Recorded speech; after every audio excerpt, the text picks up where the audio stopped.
Hello everyone, my name is Alana McDonald and I am an Assistant Director in the Financial Aid Office. I'm going to go over the financial aid process and give you tips on how to navigate it at Southern Miss.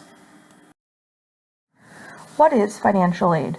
USM breaks down financial aid into two categories, gift aid and self-help aid. Gift aid is aid that does not need to be paid back after college. Self-help aid includes loans, which are required to be repaid, and work study, which you earn as a student employee during the academic year. Gift and self-help aid are made up of three different types of financial aid: federal, state, and scholarships. Federal aid is the type of financial aid that is awarded when students submit the free application for federal student aid, the Fafsa. Remember, you must reapply each year and it opens in October. For example, when you completed your 2021 Fafsa in October of 2019, it will be used for the fall 2020, spring 2021, and summer 2021 semesters. The State of Mississippi Financial Aid Office offers multiple scholarship programs for Mississippi residents. Deadlines vary by program. Although scholarships are part of your financial aid offer, determination of your eligibility is made through other offices. The best place to start is the Office of Undergraduate Scholarships. The first type of financial aid was federal aid. To apply, you must complete the Fafsa online. The first and sometimes most tedious step is creating your FSA ID and password, basically your account login. Once you have created your FSA ID and password, keep it in a safe place because once again, you have to renew your Fafsa each year. If you are a dependent student, one parent will also have to create an FSA ID and password. When completing the Fafsa, the student and parent income information is used. When you completed your 2021 Fafsa, you would have used your 2018 income. So this coming October, when you complete the 21-22 Fafsa, you will use 2019 income information.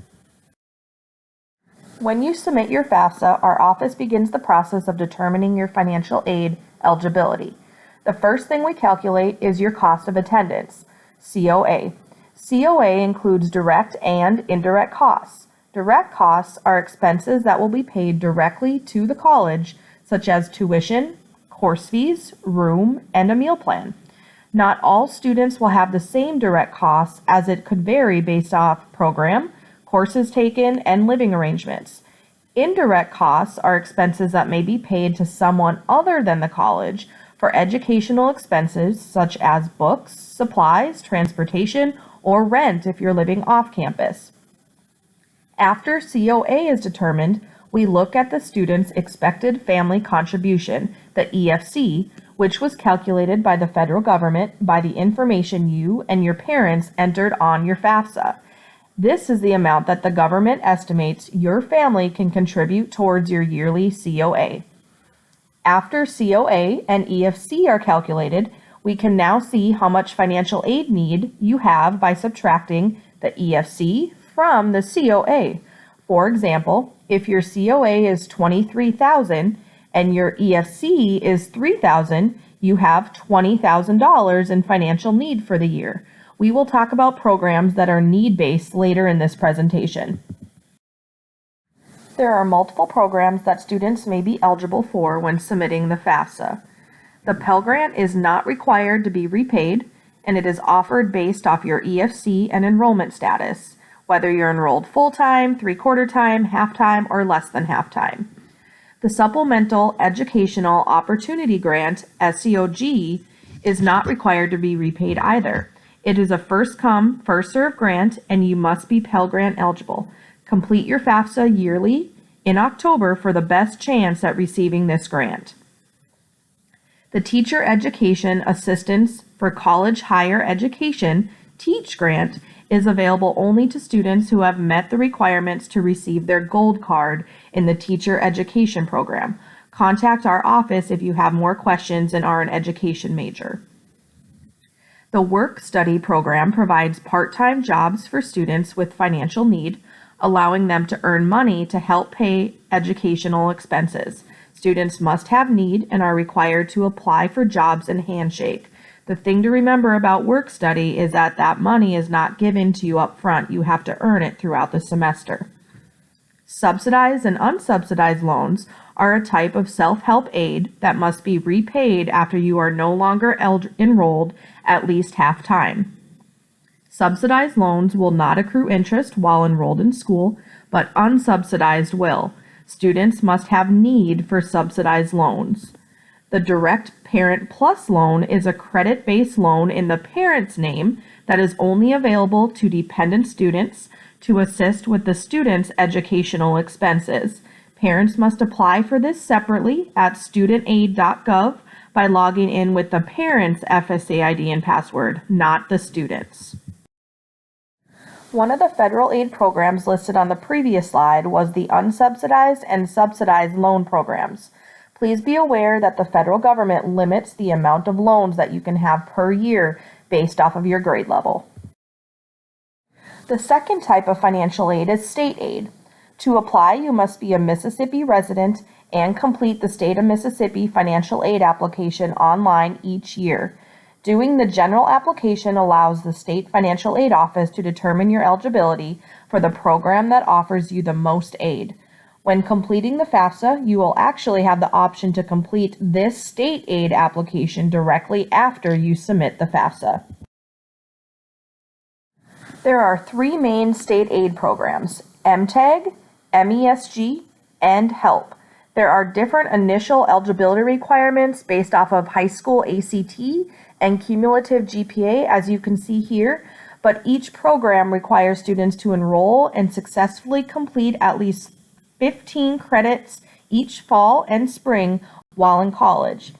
MTAG and HELP require students to maintain a cumulative 2.5 GPA, whereas MESG requires a cumulative 3.5 GPA while in college.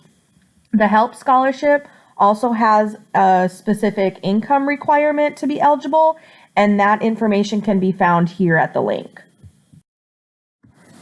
You may be thinking that we left out the third type of financial aid, scholarships. However, we did this purposely because we want you to contact the Office of Undergraduate Scholarships for more information on that type of financial aid.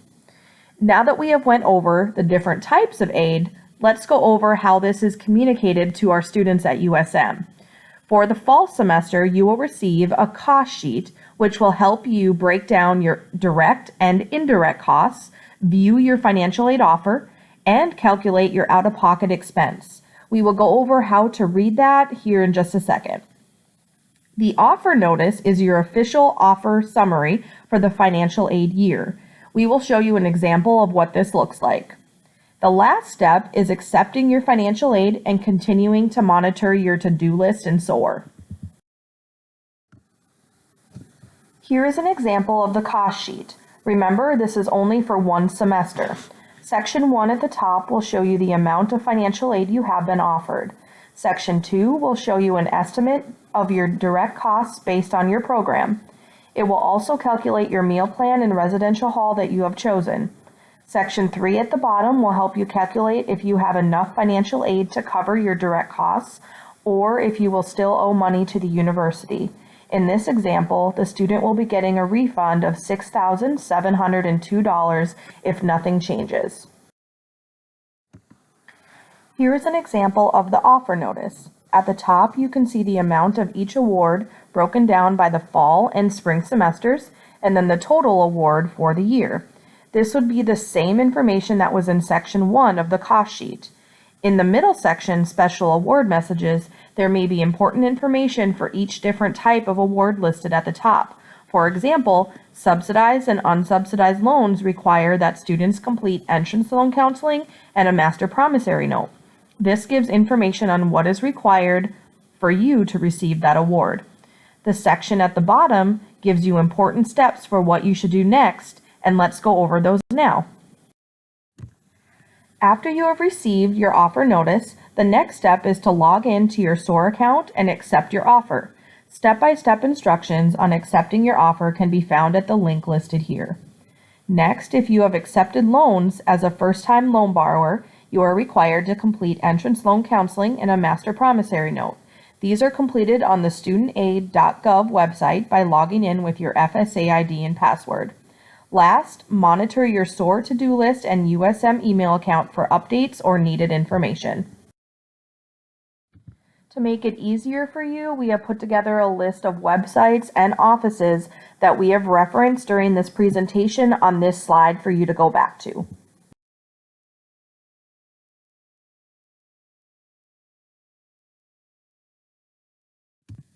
I hope this has helped you understand the financial aid process here at Southern Miss. We understand that the financial aid process can sometimes be cumbersome, but please know that our office is here to help you through it. Although we are not here in person right now, you can always reach us by phone or email. And on behalf of the Southern Miss Financial Aid Office, I want to welcome you to USM, and I wish you all the best this year. Southern Miss to the top.